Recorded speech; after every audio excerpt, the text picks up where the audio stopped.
For today's video mga lods, naana po ta dire sa Fitness Ranger gym sa Sindangan. Kay medyo dugay-dugay na jud ang atong panaglapdos ug panagbunal sa gym. So sakto kaayo kay fly di man ron maong mobalik tag aswat. Kay murag gikapoy na ko sa bukid ug dinagan inangat ug binaklay murag nahugo na ta. Ug timing pud kaayo mga lods, pag abot na ko diha sa taas sa ilaang gym, nakit-an din ako ang pinaka-bagtik nga moaswatay sa gym, ang early bird nga si Sir Mike. Shout out ni mo diha sir, grabe kay kaka-consistent.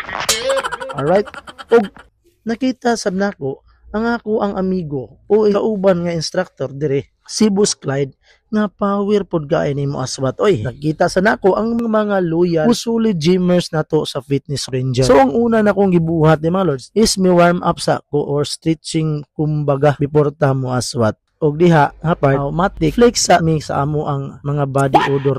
So flex sa mi sa akong mga kauban diha nga mga power kay no. Alright, so mga lods sa to ang gisunod ayon ang pull up. So pitik-pitik ra tagamay kay medyo sakit kayo akong bukton kay mi sugmat man ni ako ang murag injury ba kini sa akong bukton. Sa naman katigulang ko murag adung natay mga balatian na gyud nato na mali.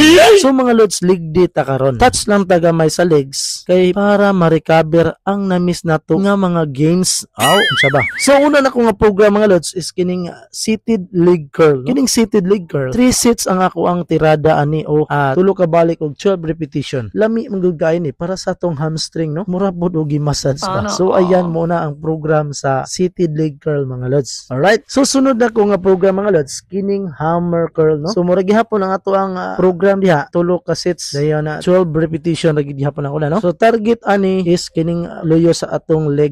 So pagka humandiha na to og tira kana nga hammer curl is medyo ang i-feel nimo is init ang pump niya, nindot gyud kaayo. So sunod mga lods is ang squat. Grabe gining squat mga lods, di gyud malilong nga grabe kasakit ning squat nga program. Ano siya gitawag og compound king kay good for the thighs, glutes ug quads. Munang piting nindota gining squats nakaingon jud kini moy aswat. So last na kong gi-perform da mga lods is kining leg press. So kining leg press machine dako kini tabang nimo no sa imo ang overall leg muscles. So akong gibuhat di mga lods is nagtulo ka sets gyapon ko. So atong gibuhat is full control nga movement kan sa ubos paingon sa taas imo ra nang i-press. Alright, so pagkahuman sa leg day program murag sakit naman kayo ako ang basta leg day na gani mao gini pinaka-kontra sa tanan. Dire na misulod ang mga hasol sa atong kinabuhi mga lods kay naabot na ang mga bunal boys sa Ranger. Matik way daghang istorya with the matching music diha makadani ug sayaw lapdos dayon kay panay sa radyo mag-abot ang mga kagwang.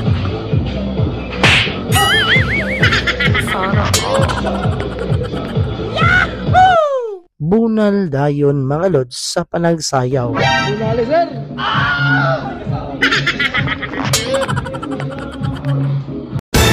Pagkahuman pitik gamay sa pag-aswat kining mga tao nga mga bangis kaayo dire sa Ranger nga mga lamion kay glawas. Shout out ni diha sama ani og kining usa nga power sad kaayo ug niabot sad ang ato ang muse sa gym. Muse ning atong gym no, of course si Ma'am Flor nga sexy kaayo looking younger girl. Alright, human ato mga lods wala nay aswat nga nahitabo kay diretso na ni sa Zumba. Walay limit ang panagsayaw karong gabi o nahalabunal taman sa ginhawa sayaw diri taman sa paghahagog pagkapoy. Grabe entry mura sad og anang competition ning mo ang sayaw sa Zumba. Basta mag-uban ang mga bunal boys, automatic di jud mawala ang mga kabuang.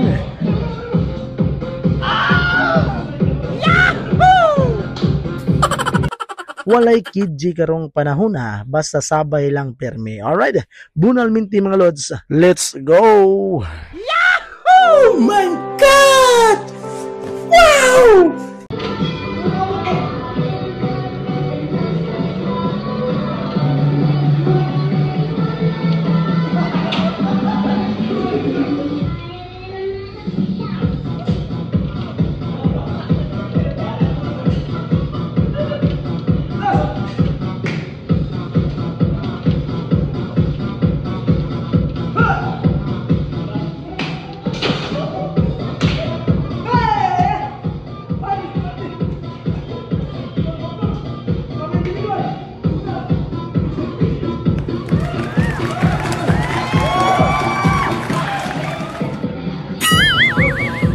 Sana all.